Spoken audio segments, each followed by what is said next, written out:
Hi everyone, Shadab here again. Hi Jamie. Hey, Shadab. It's good to be with you again on this Sunday late afternoon, evening time. Yeah, and we are back again. What an action-packed week it was. So much to actually talk about. But before we do, just a quick introduction again to our new listeners. This is Shadab Hussain here. I am the Director Specialist of Data and AI at Microsoft and based out of New Jersey. And just a quick intro for myself, Jamie Basilico. I'm a data and AI technical specialist with Microsoft, and I focus in on helping organizations leverage this great AI technology that we're going to be talking about. Perfect. So let's get started. Too much to actually talk about. What an action-packed week. But before we start, let me open my business bag, Jamie. I have something to actually share, and I've been like listening to this, and I feel that it's a story worth telling. What Mustafa Suleyman actually told last month to the world. Okay, so Mustafa Suleyman, if you don't know about it, he's actually the now the CEO of Microsoft AI. It's a new organization that was created, merging several different groups at Microsoft, but particularly focusing on the consumer-based AI. And he actually gave a speech at TED just last month. He's actually one of the visionary in the industry. So he was the co-founder of the DeepMind. He did as part of that acquisition by Google. He did join Google, and then he actually launched his own company later, Inflection AI. He's the co-founder of that, and then he has joined Microsoft AI just last month. He's also the author of the an amazing book, The Coming Wave, which of course talks about the AI and a bunch of other things. So, it's a very short speech, and I will definitely recommend everybody to actually listen to it. It's available on the TED. And here are some of the highlights from that speech. And I feel that this is actually very relevant to where the AI is heading to understand how is it evolving. It's not just a tool, it's not just a technology, it's not just a toolkit, but rather Mustafa talks about that, the AI's ubiquity and skill set actually make it more than just a tool. And he talks about it being evolving as a new digital species, which is amazing, right? So that vision about an new species, calling it digital species, who's kind of a digital companion, and he talks about it having a perfect IQ, but also the EQ. So it will be kind, passionate, and you can actually talk to it. You can consider it as a digital companion, really, in a lot of different manners. And he talks about AI is really to the mind what nuclear fusion is to the energy. So it really untrap a lot that's within your mind and within the humanity, limitless, abundant, and world changing. I think there's a really good summation. And he talks about the we need the solutions and so many different world problems. And even if we achieve a fraction of that potential, it's going to be very productive human history or human future going forward. And as an example, you can actually carry, let's say, that digital companion, which can be your tutor, or it could be your assistant, or it could be even your, the primary care physician, right? I mean, that kind of role that this AI can actually play, and you can just carry it around in your pocket 24 hours a day. It monitors you, it accompanies you, it actually assists you in every walk of the day, including at the job. And I think that's an amazing vision. And what has happened this week with the announcement of GPT-4 Omni, and then right away followed by Google with the project Astra, is essentially on that line. And I find it fascinating that the future is much nearer than what you think, honestly. Yeah, I was going to ask you a question on that, Shadab, because I haven't listened to this recording by Mustafa yet. But does he think that we are near, this panacea or this scenario in the near term? Obviously, the things that you just mentioned with Astra and GPT 4o gets us closer to that. But what is he mentioning that we are still a year, 2 years away from this notion of this like personalized tutor. Again, I'm asking it because I have seen, and I will talk about some of the stuff that was announced last week, but I'm really interested in how far away does Mustafa really think that we are from more of these perfect IQ, empathetic systems that we could just use in our day-to-day lives. Yeah, good question, Jamie. Actually, Mustafa, I would say smartly, doesn't give a specific timeline of things. So he's talking at more at a broad level. He does talk about a 10-year or 20-year or 30-year game plan, whatever it turns out to be. But he's talking about the long range. In fact, he talks about this species in evolution. If you believe in that theory of evolution, like how that started with the uh, like a single cell and then evolved into multiple species and then also become human. And then he's talking about that as a constant evolution is still going on, and eventually also AI also evolving. But it's not like outside of us, it's like within us. It's us essentially, right? So it's a different view of, I would say, the species evolvement. I don't know if it is a convergence. That's what he meant, right? AI and humans converging, or what it is. But he doesn't give a very specific timeline for any specific events. But It's um, more or less like a pathway for where he yes, thinks that we're going to be ending up yes, eventually, either as organizational or societal in terms of use. Absolutely. But interestingly, Sam Altman, he has actually one of the podcasts, I think, last week, and he does talk about, he says that, the timelines can be actually crunched. Like, for example, he gives an example of how the first time the neutrons were theorized in early 1900, and then they were first detected in 10 years later, and then the atomic bomb, all that happened within a span of 50 years. Overall, if you look at it, from nothing to where it ended just within 50 years at the human history scale is very, very quick. And then he Yeah, also and talked about I, even the Wright brothers. yeah, I Yeah. was going to say, I think I heard some of that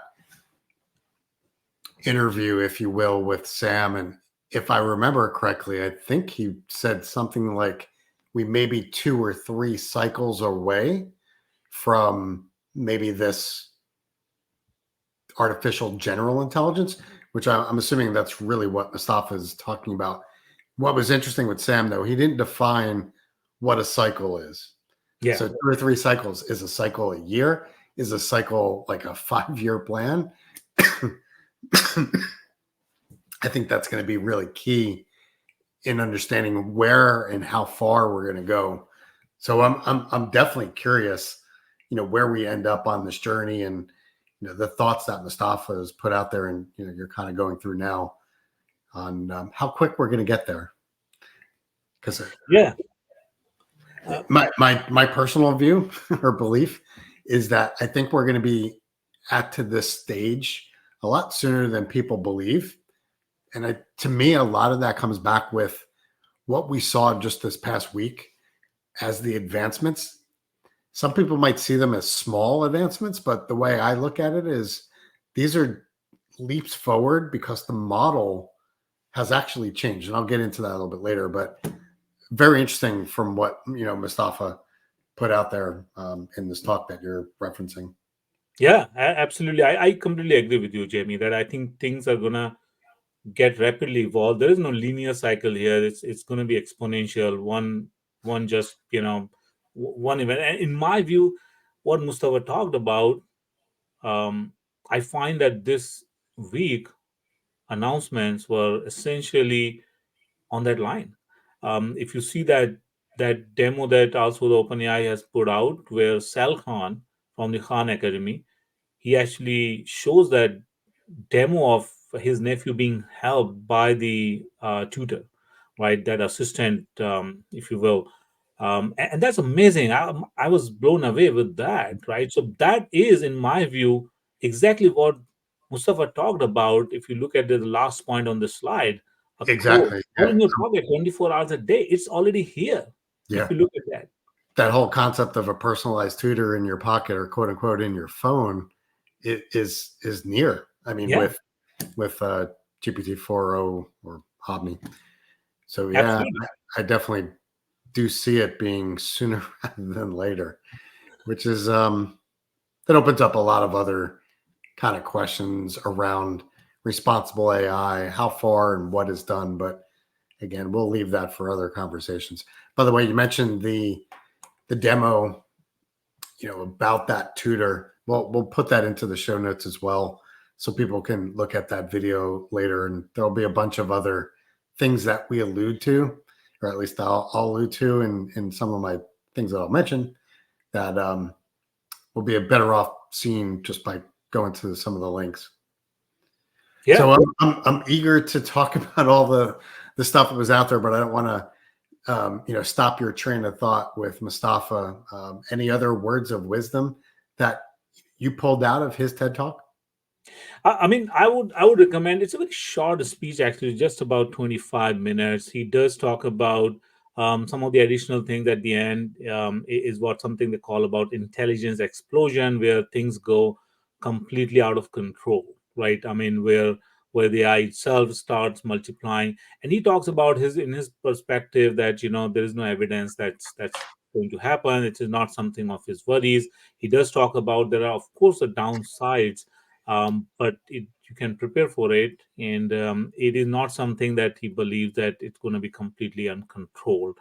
So it's a fascinating speech, but I do find that digital species, a digital companion, and really, if you look at it, another demo that OpenAI put out, which was like a reference to movie Her, um, where you people, I mean, it's, to be honest, even that is not far away. People are already using the AI as a companion, and that reminds me of, by the way, the fantastic movie Ex Machina. If you have seen that, an amazing movie, and I will definitely recommend everybody to watch that as well.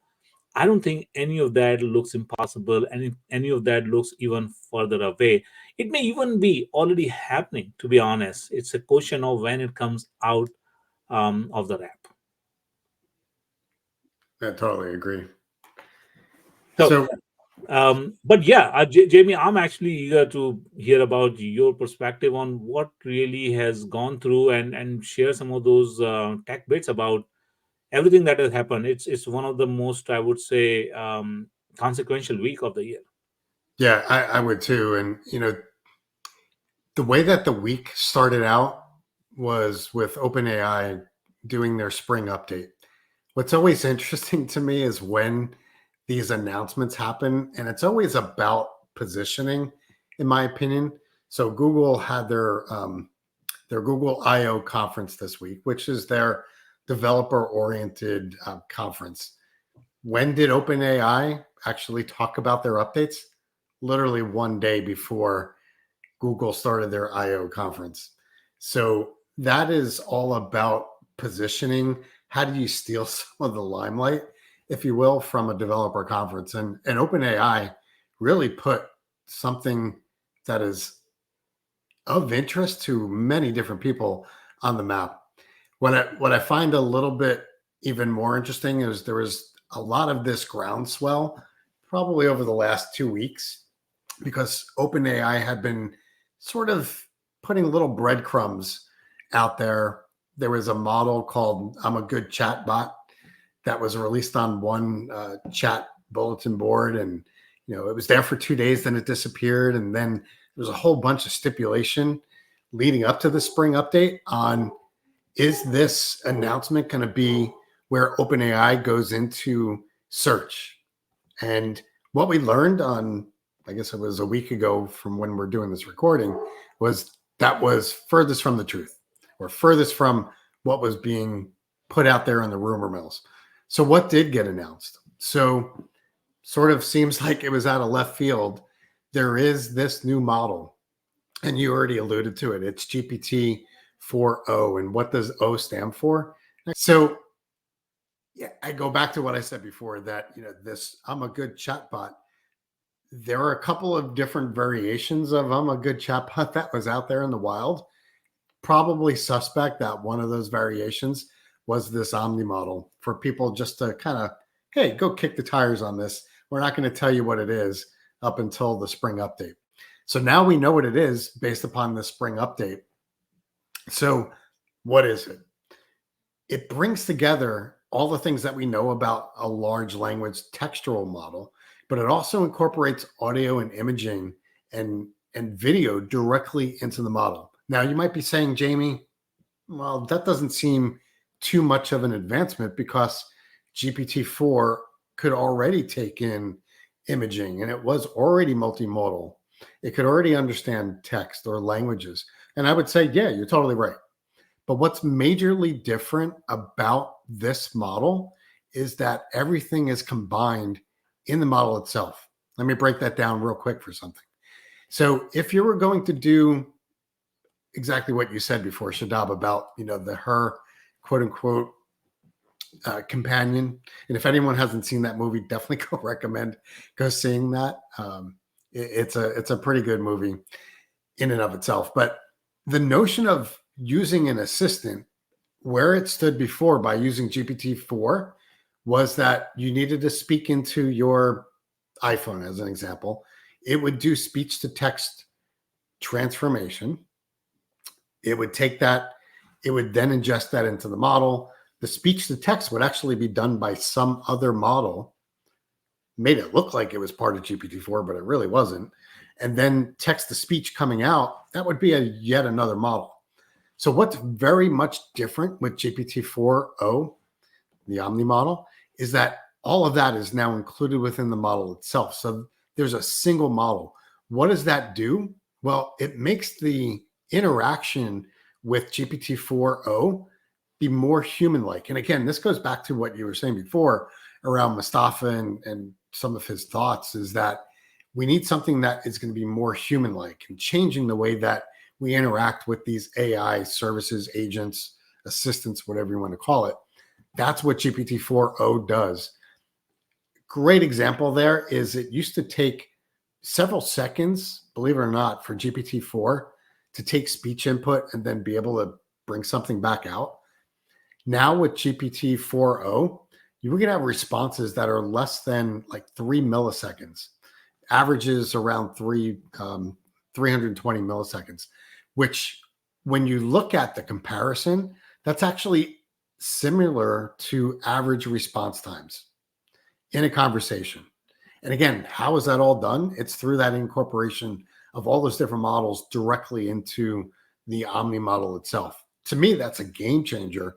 And it's not just simply, oh, let me put a new model that does language. Totally different than what that is. Now, all right, let's take all that apart and let's put that to the side. GPT-4 Turbo, the performance is way better, significant improvements. And there's even more improvements when you look underneath the covers on the way that the GPT-4o model is handling different languages. And the way that's being done is through different tokenization compression for, at least right now, it's targeted at 20 different languages. And you can see the languages on the OpenAI website.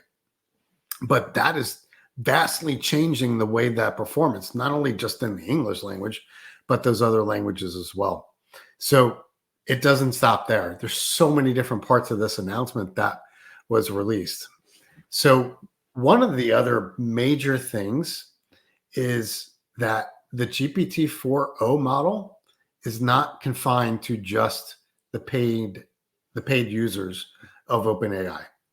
This goes back to, I equate it to the mission statement of OpenAI, even before they turned into, a for-profit. I mean, they're still a nonprofit organization, but their desire to bring in money certainly has changed. But the goal of OpenAI from its onset was to give AI to everybody. So if you're limiting the use of GPT-4 just to paying users, well, then their mission statement doesn't get met, doesn't get completed. So GPT-4o is now available, or will be even more available, to the paid users. I paused there a little bit because the paid users are getting GPT-4o currently today, and I'll show you that when I get into Jamie's toolbox. But the intent, it will be released to paid and unpaid users. They may require something, and again, I say may. You may need to create a user account just for tracking purposes. I think that's still left to be cleared up because right now I haven't seen where they rolled it out. So I don't think you're just going to be able to go in and use the GPT-4o model. Maybe we'll come back on a different, uh, you know, recording and talk about what we see. But I can tell you for right now, it's going to be for both the paid and unpaid. There will be differences though. As a paid user, as an example, you're going to have higher limits on what you can do with the system, meaning, how many more tokens are going to get or how many different messages can you send in. So you're going to be rate throttled basically. If you're a unpaid user, the free user, you could use, and I don't know what this is going to end up being. I don't know if it means 10 messages or 100, but once you've reached that limit as a free user, you're going to not just be like turned off, you can't do anything. You're going to be switched over to GPT 3.5. So there's some things to kind of be aware of as a free user. But I think the big thing here again is this matches along with OpenAI's mission that they want to bring AI in the hands of everybody. Yeah. Also, yeah, sorry, go Yeah. ahead. No, I agree, Jamie. I'm actually very honestly, I believe that since the launch of GPT-4, which was almost a year ago, and lots of things have happened in the meantime, lots of new announcements have come, even like Sora and Vasa and so many things. But I do believe that since that GPT-4, this is one of the most important news actually, because the application of it, which I'm always interested in, because you can do as much as research that you want, but if the people are not going to use it, if the corporates don't find it beneficial, it's of no use, right? Lots of technologies have come and go because they just could not work.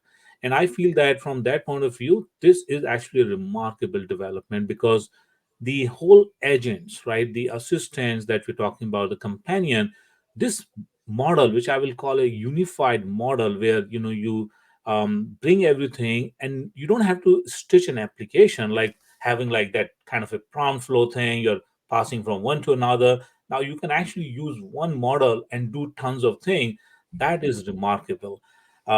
The other important thing is that, not just again from a consumer point of view, I find it also very interesting that for a corporate point of view, right, this was amazing, because the cost of AI has also become a little bit of concern sometime, and I find that this two times the performance at half the price, and the commercial and the corporates who generally use the hyperscaler cloud like Azure to actually leverage it, it was available the same day. This is again the first, right? Yeah, It was amazing in my view. yeah, and you mentioned the price side. That's a major part of this. Yeah. Not only are we getting a new model that has all those things incorporated, but you're getting it at half the price, which is great. And again, the performance is much better. And you save not just the price of the model. The thing is that there is, the price of the model is just about one component. Like generally when you stitch an application, the effort that you put, you generally end up spending 3 to 5 times more, or even 10 times more to build an application, because you have to stitch different things. What I find is that not just the price is dropping, but also the efforts, the total cost of developing an app will be much lower through this model. So this is actually remarkable from a commercial point of view as well. I would say this is like a 10 times improvement over the cost of currently how you build the applications of the AI. Definitely. Yeah. And there's so much more other than just where is OpenAI going as it relates to cost and price.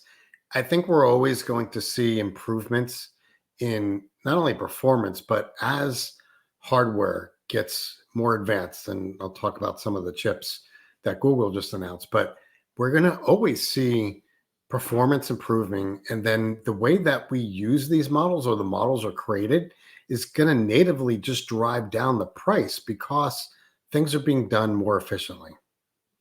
So, Absolutely. so Just a couple more things around OpenAI because we still have lots to cover with Google. But one of the other things that was announced at the spring update, not only is the cost of the model going to get slashed and the performance goes up, but this whole concept of the GPT store is going to be open up to everybody now, not just paid users. I think that will actually help with the reuse of these GPTs. And you're going to see a very interesting parallel from what Google announced as well, which I'll talk about later.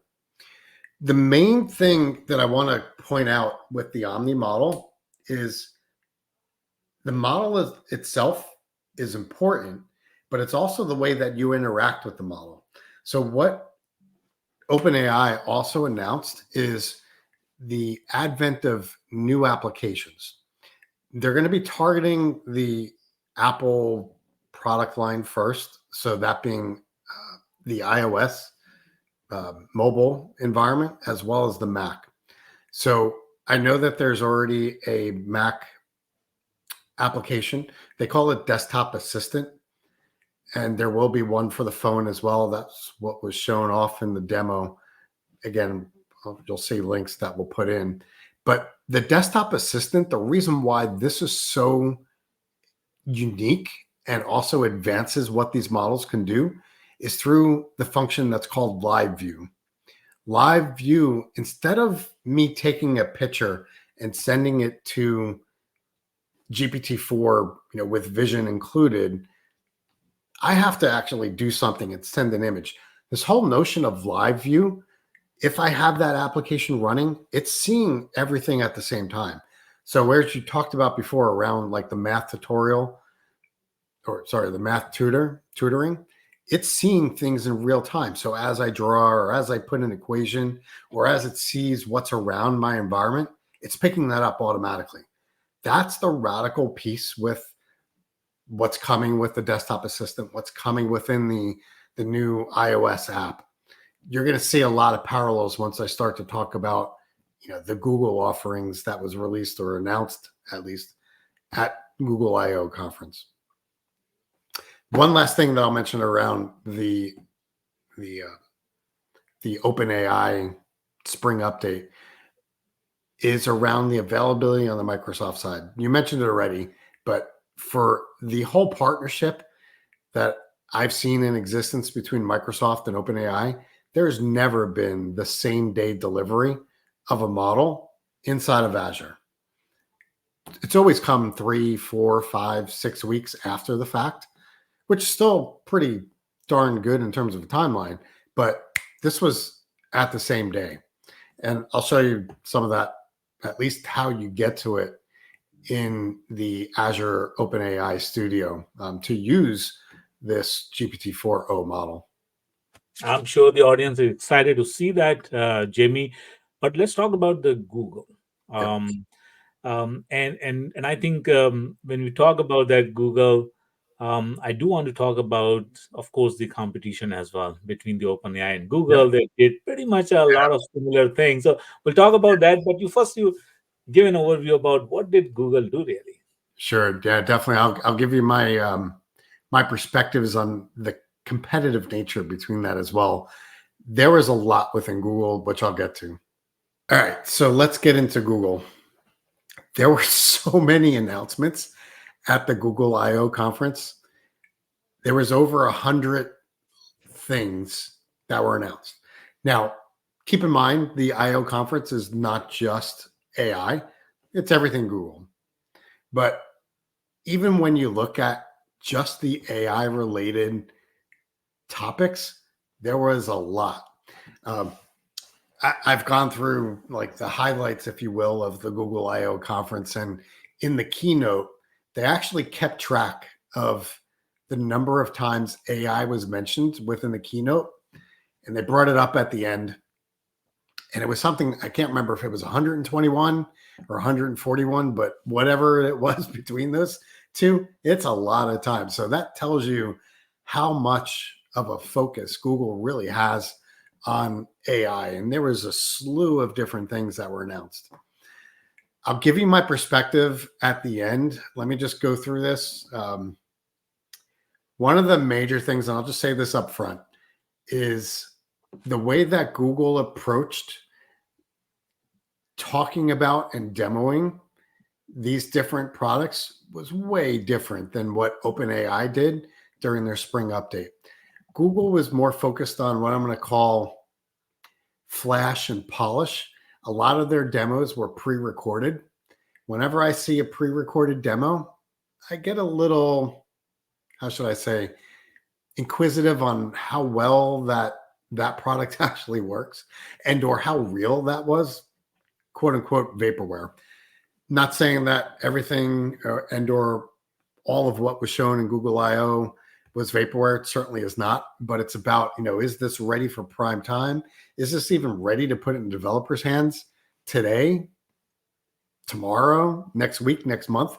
There's certainly aspects of the tools that they walk through that will probably not make it into my or your hands within the next 3 or 6 months.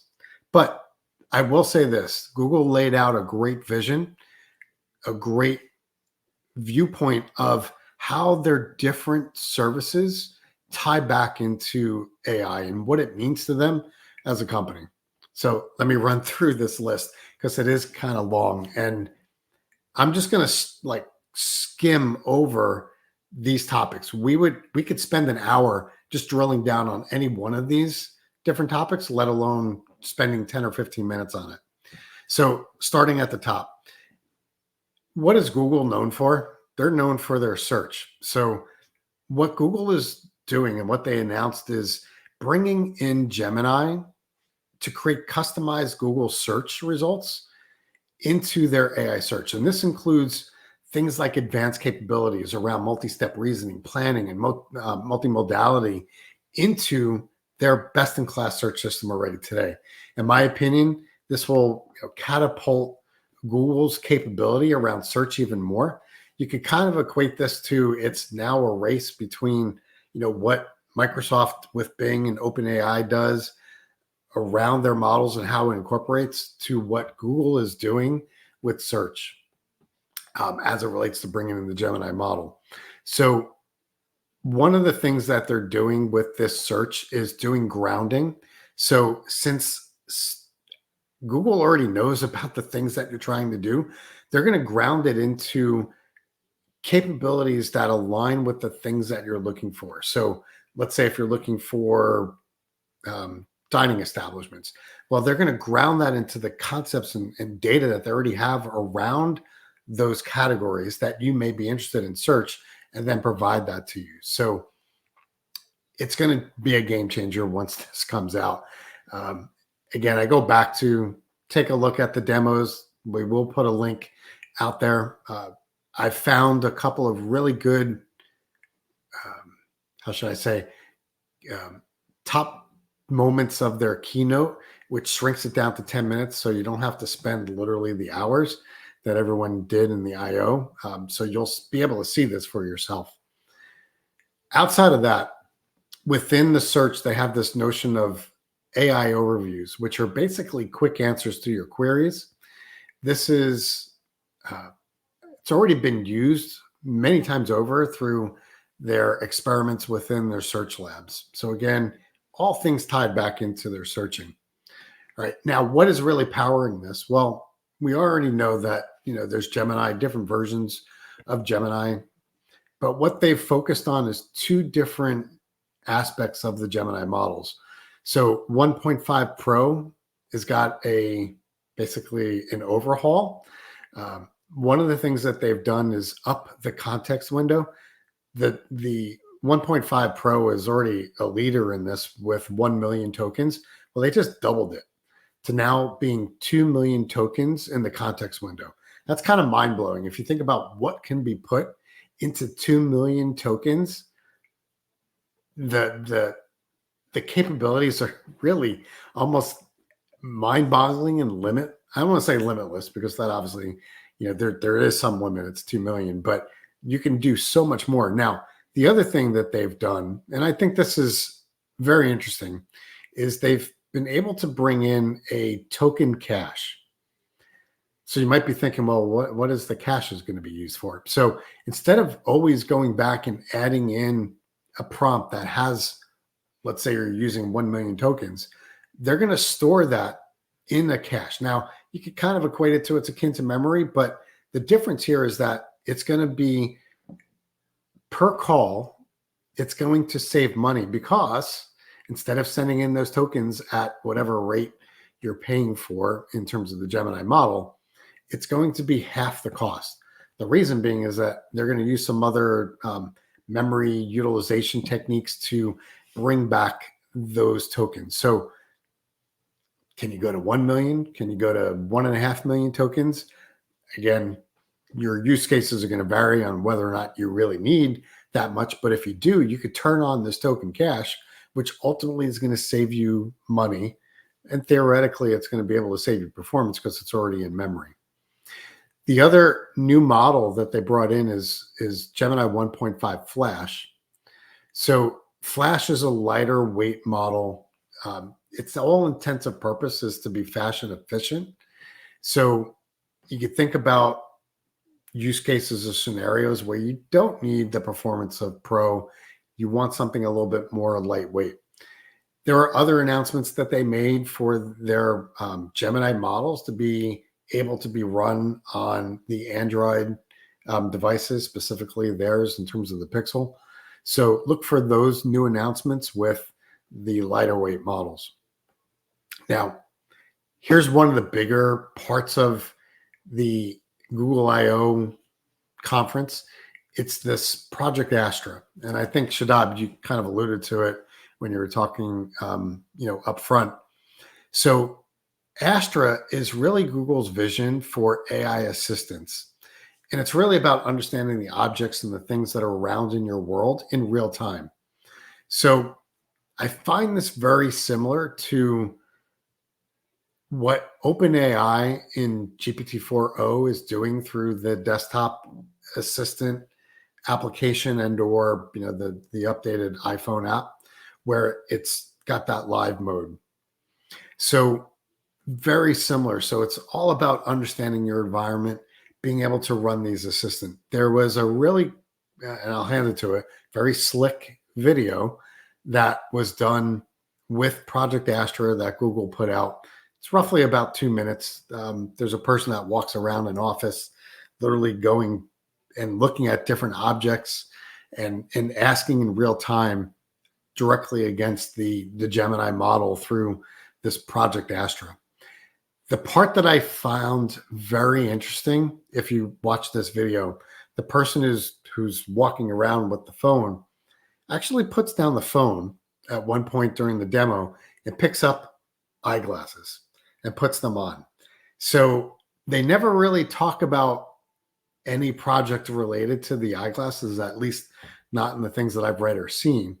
But what's demonstrated in this video lends you to believe that Google's actually working on eyeglasses that will see the world around you and is connected with Project Astra into the Gemini model. So that to me was mind-blowing. I'd love to see where this ends up, whether it's 6 months or maybe a year down the road. There was never any mention to the eyeglasses, but it was shown during that demo. I agree. I think, Jamie, it is, I think, inevitable that the interface cannot be mobile phone, honestly, because it's very inconvenient to walk around with that.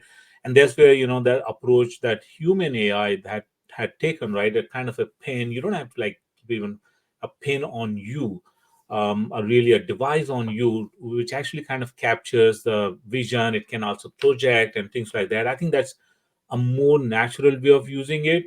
But even the glasses that you're talking about, I think that, or perhaps even a cross fusion of the AR VR glasses and the AI of this unified kind of model.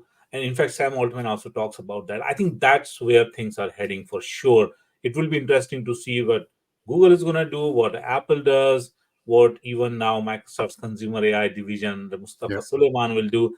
It's definitely going to be fascinating how the whole consumption, right? The capabilities exist, but how do you make the consumption more intuitive and user friendly is going to drive the adoption. Yeah, I couldn't agree with you more on that one. To me, this is an area where we start to change the way we interact with AI and make it something that's more than just, oh, let me use it on a desktop computer. It becomes part of us and part of the world, or at least part of the world that we live in. Anyway, there's three other quick little things about the Google I/O. Like I said, there's just so much there. These will be really quick. One, they announced Imagine 3. Hopefully, I'm pronouncing that right. I don't know if it's Imogen or Imagine. I'm just going to go with Imagine. So Imagine 3 or Imogen 3 is their highest quality image generation model yet. Kind of think of it akin to Midjourney. So it obviously understands natural language, but then the intent around your prompts. So that's, again, something that's really good as you start to work with images. Not to leave just images on its own, they also announced a very capable video generation model.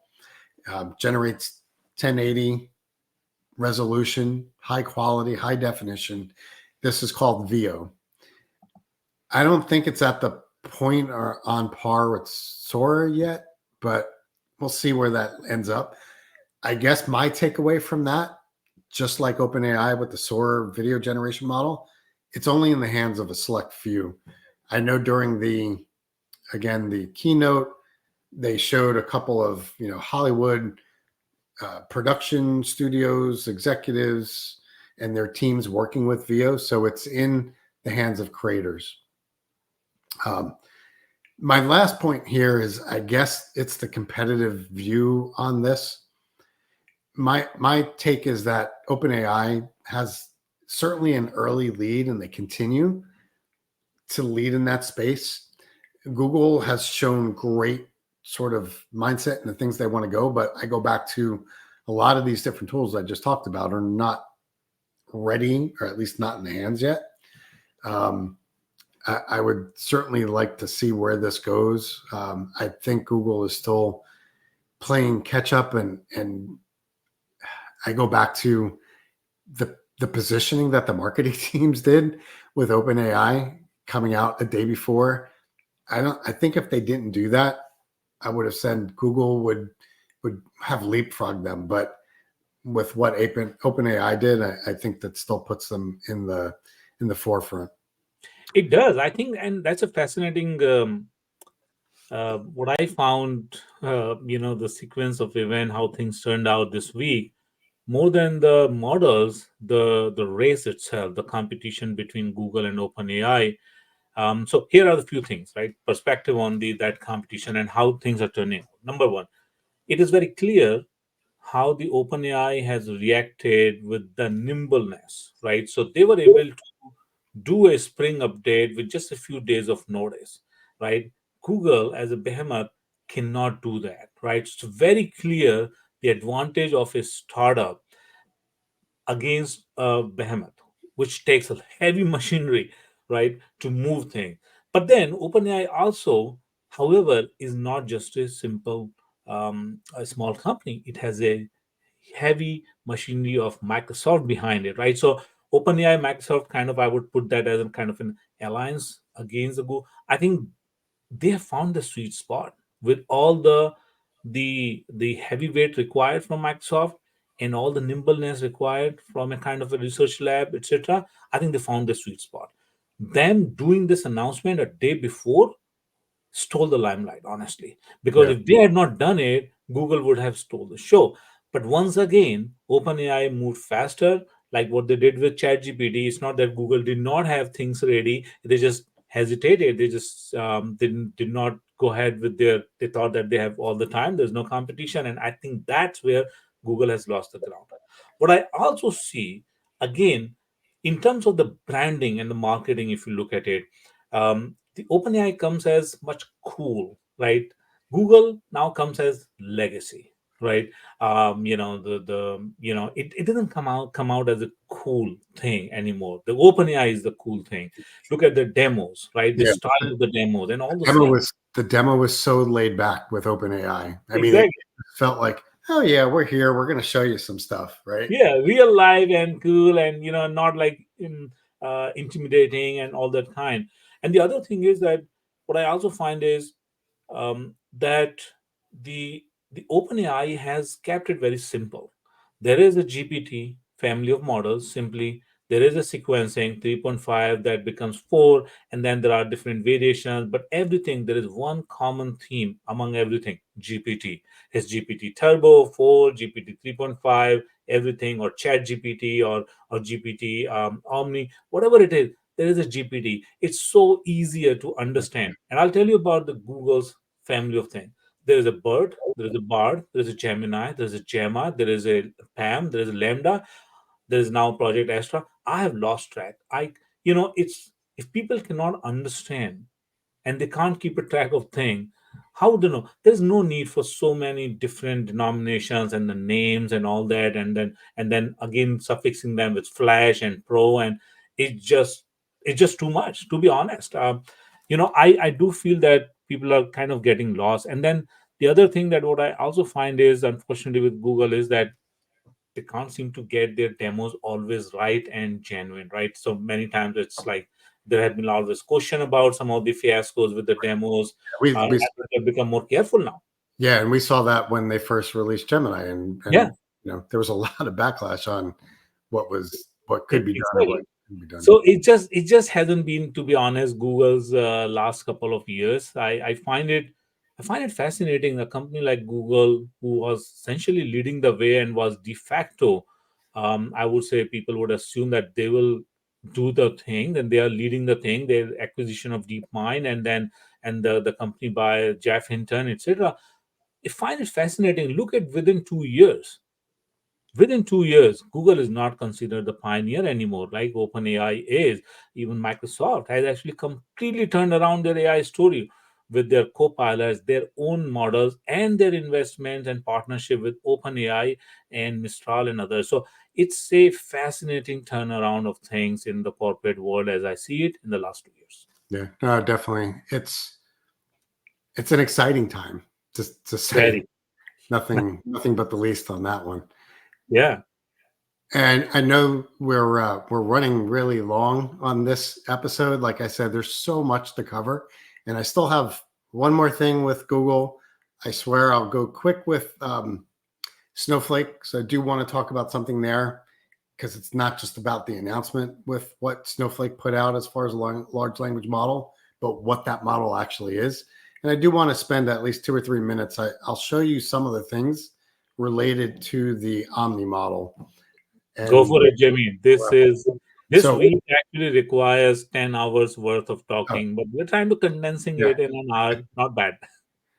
So one last thing about the Google I/O conference, and it revolves around Gemini. It's kind of interesting for the things you just said around, hey, there's Lambda, Palm, Bard, Gemini, Astra, like where all these things fit in. Well, I one of the things I see is flatter.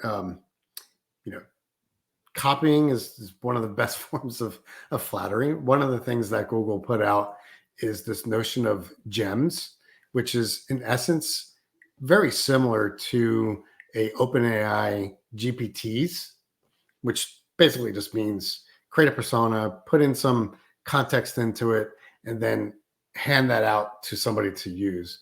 So Google is putting out gems as well. All right, let's put Google aside. Let me jump over to Snowflake. 30 seconds or less. So Snowflake has a new model called Arctic LLM. What's very interesting or different about this model is it incorporates something that's called dense mixture of experts. The best way to think about it is individualized large language models, but then they get brought together. What the Arctic model does is it actually has 480 billion parameters. It's not as large as GPT-4, but it's still pretty large. Kind of goes up against a Lambda 3 and Opus and some of those models.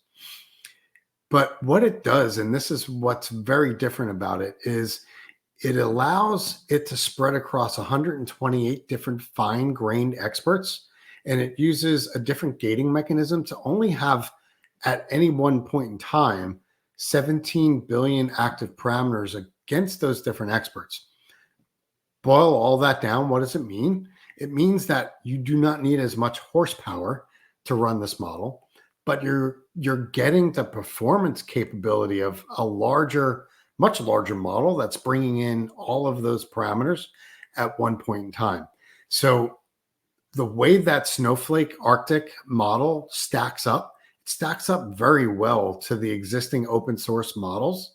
It beats them in most cases against most of the different quote unquote testing algorithms, things that you look to compare different models on. So the other things too with Snowflake's Arctic model is it's truly open source, has a security mechanism around it or against it. The things that it's very well suited for, it's probably no surprise. It's really good at SQL code generation and following instructions for data analysis. Because think about where it's coming. It's coming from Snowflake. What does Snowflake do? They're all focused on data and data analysis. Now, the one thing that's also interesting, Microsoft has a big partnership with Snowflake, and the Snowflake model is now on Microsoft's model as a platform offering, which is available through the model catalog within Azure AI Studio. So let's I do find it fascinating how every company is trying to come up with their own LLMs, because everybody's just trying to find their position in the market. And honestly, some of the companies have kind of like they're feeling a little bit behind on things. But let's see how eventually the race has just begun, actually. Yeah, I totally agree. We're going to see all different models come into play, and I think that's good. It's not just there shouldn't be just one model, Yeah. other than the fact that if it's one company with one model, potential issues with cornering the market, if you will. But different models lend itself to different use cases, different scenarios around what model should I use for this use case as it relates to not only the performance of that, but then the cost implication. So I think multiple models is actually a good thing. Anyway, as I said, I wanted to run through a couple of things. Some of these will be just in the show notes, just to make sure you're aware that they're out there. But then I do want to show you some things as it relates to the GPT-4o model. So this is their spring announcement. You could go to this page. It's got the capabilities, but what I really like about this is you could actually see the different demos. There's a long list here. So what's good about this, once you do get access to the GPT-4o model, you could take some of these inputs and compare it to the outputs. So you could actually run, let's say, a photo caricature. I did this actually for myself. I got to work on my prompt a little bit because it came out maybe not so much looking like me, but it did it anyway. So all of these great different demos you could actually run through for yourself to try it, see how it works, and do your own comparison. Here's where I wanted to talk about the GPT-4. So I mentioned this, I think, on a previous, podcast, video cast that we did, but I have my own paid subscription to OpenAI. I use that for my own research purposes.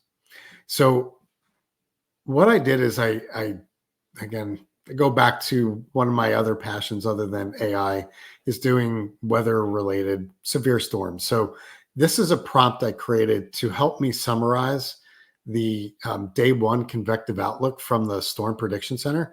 I'm not going to geek out on you and go through all of these different parameters, but I wanted to summarize the things that it saw and provide a in-depth meteorological explanation in terms of like synoptic setup, storm development, different things that were going to align with the outlook for today. So same exact prompt. I put it in GPT-4. Here's the output. It did a pretty good job in GPT-4, which should be expected, right? Gave me the same, the synoptic setup, storm regions, modes. But what I want you to do is pay close attention to this regional breakdown. By the way, I obviously already ran this. I will tell you GPT-4o gave me a response a lot quicker than the GPT-4 model. But pay attention to this section, the regional breakdown. Again, it did a good job. It told me what, what I should look for in what region of the United States based upon this outlook. But when I ran that through GPT-4o, here's that same regional breakdown. I didn't change anything in the prompt. The prompt is literally the same prompt, but the 4o model, which you can see here, that's what it's running. It gave me more in-depth insight on the regional breakdown, but then also gave me some additional metrics that it just did not give me within the 4 model. By the way, when you run this, you can tell it where it's going to go pick up the data. So it automatically went out to that site, the SPC site. So Is it because, Jamie, that GPT-4 models, I don't know what was the training cutoff date, and GPT-4 Omni is probably having a much recent training cutoff, or it's just no, more capability? yeah, no, it wouldn't matter about the cutoff date because I told this GPT to go and look at the current outlook for today, literally today. But it's the way that this model understands more and could automatically interpret what I'm looking for, and it gave a better styled output with more content where I did not need to ask it. So it understood. And this goes back to some of the things I said, whatever it was, a half hour ago, that this GPT-4o model is more aware of the things that you're trying to do and is just being more explicit and doing it without being asked to do it because it understands what I want as a user. So that was showing up in, my simple little test of the same prompt, running it through both models. And again, I go back to the fact that I wish I had a stopwatch and I was watching the time, but it definitely provided this answer much faster at a greater depth. All right. So that was that simple example. I mentioned already the partnership between OpenAI and Microsoft and the delivery of the GPT-4o model on the same day, not even the same day, the same time it was announced during that spring update. So here's the Azure OpenAI Studio, and you notice that there's an early access playground. There are some limits into this. You could only do 10 calls over a 5-minute period. We're doing that to gate basically how much this model is being used, but I have the GPT-4o model ready for me to use. I'm not going to go through actually sending in data or anything like that or prompts, but just wanted to point out, like, it's here, it's ready to use today. And I'll give a little nod. Microsoft is having its own developer conference this coming week, starting on May 20th and 21st. 21st, yeah. Monday or Tuesday. It's Tuesday on the 21st. We're going to be announcing a whole slew of announcements, which will probably be our next videocast podcast that we're going to talk about. But I'll give you a little heads up. The API ability to call this model is coming shortly. So you'll see a lot more be lit up inside of the Azure OpenAI Studio as it relates to the GPT-4o model. Now, I talked about Arctic. We'll put these in the show notes. I'll show it real quick. I mean, they do the comparisons of the other models that were out there, and you can see they did it against the Databricks Llama 3, Mistral, 2 different flavors of Mistral. So great reads. There's an in-depth read, by the way, around the way that this highly dense model is created. Again, it's based upon this intelligent system to actually break things up based upon these smaller sub-chunks or sub-segments of that information. So great read here. Now, I do want to mention, as I talked about already, there was a lot that was at the Google I/O conference, 100 different things. This is off of Google itself and their blog. But this is one last nod. I'm not going to play this. It'll be in the show notes. This is the demo of Astra. And you can see me just scrolling through it, but they take this notion of that live view again through the phone and go through many different scenarios. probably my favorite one out of all this. By the way, this is where she picks up the glasses and then continues to go through it. You don't see a phone anymore. But my last favorite part of this is when they asked for give a good title of I forgot what show or movie or something like that based off of the dog and the stuffed animal. So with that, I know that there was a lot that I just went through. Definitely take time for yourself to go through and look at these different demos, the recordings, things that Google put out. Look at the demo. If you haven't seen it already for the OpenAI Spring update, just a lot of great information for you to go through and absorb. So That's with that, true. happy And, reading. just a quick thing, Jamie, I also wanted to add, while lots of launches, etc., were happening, it's always important to see where the people are moving, particularly the key talent of the industry. And Ilya Sutskever from the OpenAI, he was actually the chief scientific officer. He's actually one of the voice behind a lot of development at OpenAI, and he was also the one. Sam Altman had recognized this, that Ilya was the one who actually identified the LLMs as a focus area, because initially OpenAI was everywhere, like they were also trying to do the robots and other things, and Ilya was behind. So it's sad to see that he's going, but they do have amazing talent. There's another person, Jakub Pachotsky, I think. He's actually now stepping up and taking up as the chief scientific officer. So that's good. And then we have one of the new chief product officer at Anthropic, another big company of AI. That's Krieger. Actually, he's joining as the chief product officer, and he's the one who was also the co-founder and the CTO of Instagram. So he's now joining as the chief product officer. And another remarkable movement of people, Adam Selipsky, head of AWS, he's actually going to step down and take a break and leaving, and he'll be replaced by Matt Garman. I will leave it to you, all of you, to actually read into what's happening. These are not Nothing is coincidence. Some of them are very, very expected. Like, I did expect Ilya to actually move on eventually after the last year's events. So nothing is, I would say, like a ground shattering. I would say AWS announcement was a little bit surprise, honestly. But given the, I would say, the lead that Amazon has lost in this AI race, I think the shakeup was not something totally unexpected, honestly. I But with think that, we can end. in every industry, I think there's always change and people always move around. Sometimes you could read into it. Sometimes they're right. Sometimes they're wrong. But it's always interesting when these head of or leaders, if you will, of well-respected positions and their thoughts. What are they leaving for? More importantly, what are they leaving to go to? And what are Yeah, they going to do next? So that is with that, true. I'll leave it for today. I know that we have a lot to talk about, and I know on future shows we're going to have some guests coming through as well. So keep an eye out for that as well. Looking for that as well. Some really exciting guest list that we have. So keep listening, subscribing, and also let us know your feedback. Very, very important. We do listen. We have included a lot of things based on that feedback, and look forward to hearing more from all of you. Thank you, everyone. See you Thanks, next everyone. time. Bye bye. Bye bye.